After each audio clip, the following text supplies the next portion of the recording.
What's going on, everybody? Welcome back to JunkBoyThrift.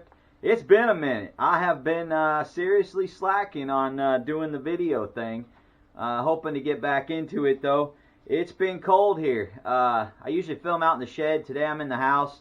I think it's about 10 degrees out there right now. Hope you guys are all staying warm. I'm trying to. Yeah, we had a pretty good weekend this last weekend. Let me know how your guys' 3-day weekend went. I ended up turning a sale on of 30% on items $15 and more, and that really started to drum things out. I think I dropped 18 orders off this morning at the post office, so can't beat that. I figured I'd just get on here today and we just go over all of January's sales. Since it's been, I think last month was the last time I did a video. So I figure I'd just show you everything that so we can catch up what it's sold in January. We have had 52 orders go out this month so far. So starting it off, we have a vintage advertising booklet from Johnson Wax. This was a furniture care booklet. That went out. We had the Cure Swing Tour tour book from 1996, the band Cure. That went out. We had a Right satin blanket binding. This was Finding Nemo for quilting. We had that binding go out. That came in a storage unit. I'm not sure how much we paid on that storage unit, but yeah, we've made good money on that one. We sold vintage 1994 Indianapolis 500 belt buckle. That was a nice little item. That was a heavy item. That came from a storage unit. We sold a She-Hulk Fairchild chromium trading card. That went out. We sold a vintage Nokia 6165 cell phone. This was a step back in time. This one had a couple of the old games on it. It was showing my kids. They couldn't believe what kind of phones we had back in the day. They definitely weren't smartphones. But yeah, this one had the old Snake game on it. I had a ton of people messaging me all the time asking me on that. I ended up putting in the description that yeah, it did have that game on it, and that's probably what ended up selling it. The next thing we sold was a U.S. Capitol LED architectural model. That was from a vendor buyout we did down at our local flea market. He was looking to get out of the business, and we bought him out down where we have a couple booths here in Kentucky.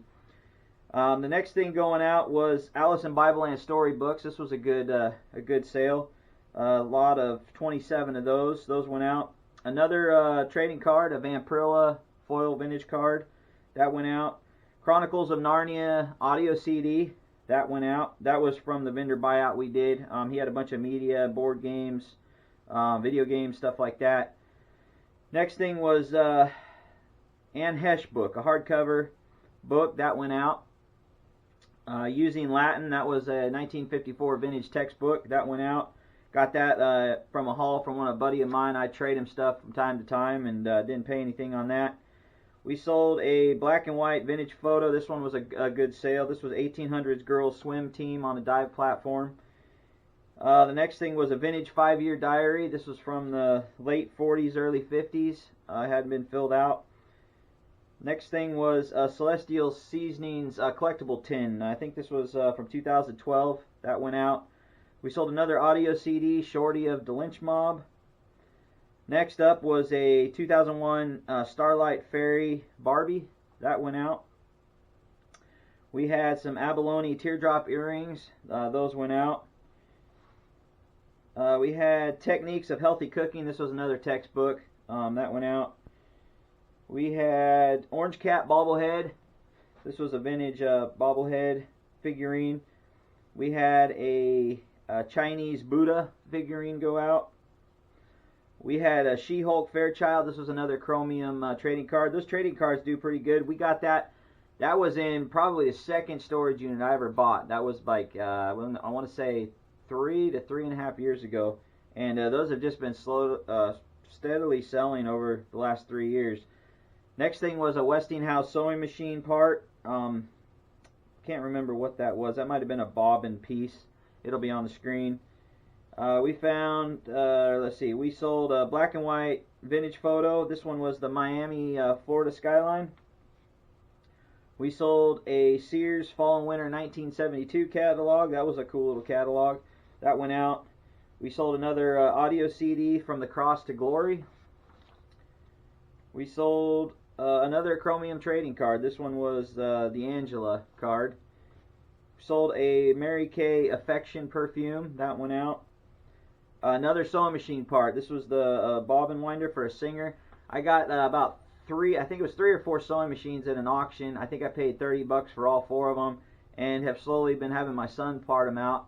And I think we've gotten up to like 300 parts just off of 3 machines, and we still got 1 more left to do. So that'll just trickle in over time.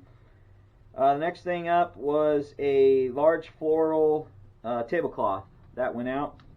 We sold a vintage deer hunting beanie. Had a vintage deer patch on it. We sold some paint pad refills, some Sureline paint pad refills. I got those on Amazon. That was about 5 years ago. They had them on sale. I think it was for $2.36. That was like the buy in bulk and save. They don't do that anymore, but I bought a whole bunch of those, and those have slowly been selling. We sold a pewter dragon pendant for a necklace. That went out. We sold an original Blockbuster video membership card. That was a neat little item. That went out. I think that was around $11 or $12.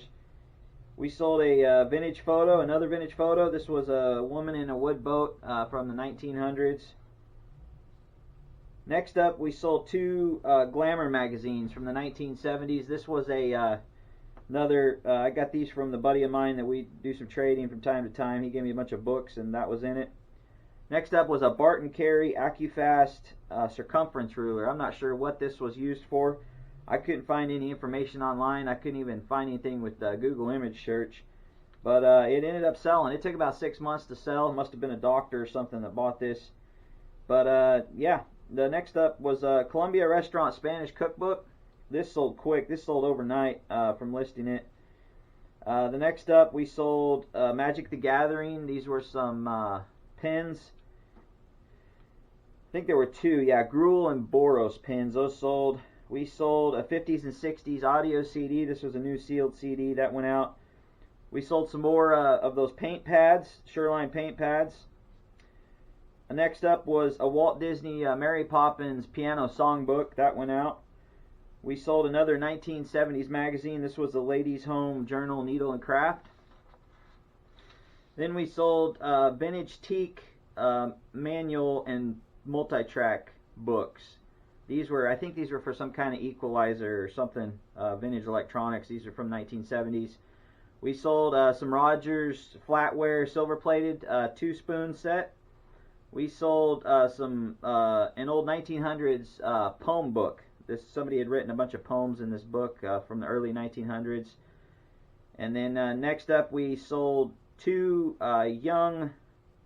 One was, I think this was of the same person. It was 2 different portraits we sold, and this guy, he redoes portraits. He ended up sending me a picture of after he got these all cleaned up and framed, and it was pretty cool looking. I'll put a picture up here. But yeah, these sold to the same buyer. Those went out. Next up, we sold a Japanese Okamono cartfish. This was a brass figurine. This was a nice heavy piece. That went out. We sold a Marshall County, Kentucky census book. That went out. And then we sold 2 lots of some 1800s Graceland cemetery receipts. I was pretty surprised these sold. I think we ended up getting $36.50 each on these, so it was 75 or 74 something for both of these, which was pretty crazy. But yeah, so that's it for January so far. Can't complain. The sales have been doing pretty good. Like I said, I did a sale over this last weekend, and it helped bump things up. And if you guys are ever looking to bump your sales up, yeah, go ahead and put a sale out there. We include a 20% off coupon in all our stuff. So just keep in mind, if you do something like that, you might want to run a coupon sale compared to just a sale event. If you do run a sale event, then they can actually stack that coupon. If you put a coupon code in there, they can stack it on top of a sale event. But if you do a coupon, then they can't stack 2 coupons, so you might just keep that in mind. But yeah, this week I'm just pretty much going to be cross-listing. I'm starting to cross-list everything to Mercari and Poshmark. Used to be on Mercari a while ago. I took it all down after they started doing the no seller fees and all the sales dropped. But I'm hoping now that they're back to what they were running before, that maybe the sales will start picking up there again. And Poshmark, used to do some clothing on Poshmark, not hard goods, but cross-listing all the hard goods over there. I figure it doesn't hurt to do that. The cross-list program I use is Flyp, F-L-Y-P. It's a really cool program. I'll try to do a video on it sometime, but it actually has a Poshmark share program in it, and it will automatically share all your listings, so you don't have to go in there and do it individually. And it only costs $9 a month, which is cheap. You can back all your listings up. You can cross list to Facebook Marketplace, Etsy, Depop, Mercari, Poshmark. Not sure if I said that already. eBay, and I think Shopify is coming soon. That one's the next one up that they've been working on. But yeah, so appreciate you guys taking the time to watch another video. If you liked it, smash that like button. If you want to subscribe, go ahead and subscribe. Hit that little bell, turn on all notifications, and you'll be notified the next time I put a video out. And like I said, I'm going to be trying to get to them weekly. We'll see. I'm ready for it to warm up. We are supposed to get up, I think, to almost 40 at the end of this week, so I'm looking forward to that. But we'll catch you guys on the next one. See ya.